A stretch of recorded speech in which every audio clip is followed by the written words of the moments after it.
dispute about when we started, but 10 years ago was when our name first started to be used, but we then became an independent organisation about 6 years ago and a charity about 3 years ago. So I'm planning to celebrate our 10th anniversary for at least the next 6 years or so, so you'll be hearing from us a lot more often.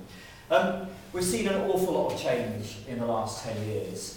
A lot of change in the way that government works, a lot of change in technology, a lot of change in the way in the relationship between citizens and government. But my own perspective is that a lot of this is actually surface change. And when you begin to think about how and why government isn't using social media very effectively, except for in a few isolated cases, or how and why government isn't crowdsourcing very effectively, or how and why citizens aren't getting their voices heard. Actually, the reasons why Involve was set up 10 years ago remain as valid as ever. And so, and many of these are down to the myths that are inside the pamphlet that we're launching today. And we're going to go into the myths, so I'm not going to kind of talk about them now. And that's why I think this publication is so important. In some ways, it's a bit of a reprise of the thing that launched us in the first place, which was our People and Participation publication that turned into the website People and Participation, that has now just newly morphed into Participation Compass. And these myths are so prevalent, and we're continually trying to attack them in various different ways. And so over the next year or so, we're really going to focus on 3 fronts in terms of trying to tackle the myths. The first is the work we're doing with the British Science Association and Ricardo AEA, around ScienceWise, focusing on policy involving science and technology and trying to get government to really open up that kind of policy and really tackling the reasons why government isn't doing it on a department by department basis. The second is focusing on local government and thinking about how do you begin conversations about climate change, which are going to have their biggest impacts on where people live, even if the causes are global and the causes are multiple and global. But the only way that we know from our pathways through participation research that the reasons why people don't engage, and one of the reasons is because the government tries to engage too often on abstract reasons, and the only way you can make policy concrete is by doing it at the local level. And so the second area of work is focusing on climate change and developing conversations at the local level and trying to find ways then to bring those back up to the national level.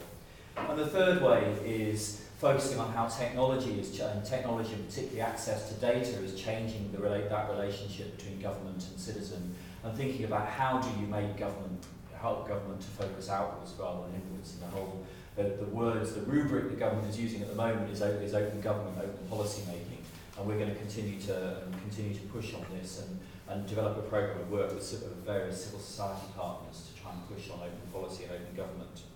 So we're going to continue to slay the dragons and rescue the royalty and try and kill the myths and try and help all of government, not just the tiny pockets that there are, to innovate and actually start listening to citizens and make policy more effective and more efficient. So I'm going to hand over to Edward, who will lead you through today. So thank you very much, Simon. And I guess a big welcome to everyone. This is a publication which has been a long time coming, and it's a publication which wouldn't be half as good if it weren't for our collaboration with the Royal Society of Arts in the development of it. So it is very much a collaborative endeavour, and it's one that we're very happy to be launching. We're very glad you can share this space with us. We are going to be doing some participative stuff as well as, you won't just be sitting here listening to us all the time. I thought it would be good to just go around, and if everyone can say their name, where they work, what they're passionate about, and maybe a favourite fairy tale character. Just throwing that out. That's what it is. So I'll go first because it's only fair that the person who comes up with the embarrassing activity also does it first himself. I'm Edward Anderson. I'm Deputy Director of Involve. And my favourite fairy tale character, I'm going with Jack and the Beanstalk. And I'm Metin Parlek. I'm a communications intern at Involve, not for too much longer though. And I suppose Peter Pan counts. I'll go with him. All right, David Wilcox. I wrote a book about participation 20 years ago, and I can certainly attest that the myths have not changed at all since then. So sounds an interesting revisitation. I want to be a magician, so Alan Mercer, I'm from Ricardo AA, Programme Manager for the Science-Wise programme. So for me, what am I passionate about?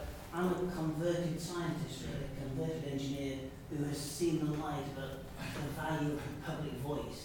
I'm actually convincing and persuading scientists, policymakers, that we need to understand where the public is coming from, is what motivates me. Fairy tale, do superheroes count? Why not? Because there's a whole list there. I've probably watched the Spider-Man films far too many times, so I'm going to go with Spider-Man. I'm Ryan Jackson, the Executive Chair of Science-Wise, and I guess what gets me out of bed in the morning is around this area, which is getting the scientific, encouraging scientific policy communities to properly engage with citizens and democracy as a whole, if you like. In terms of favourite characters, I'm going to name an author actually. From when I worked in Germany for 6 months and read the Brothers Grimm fairy tales many times. Really provoking and often somewhat dark set of fairy tales.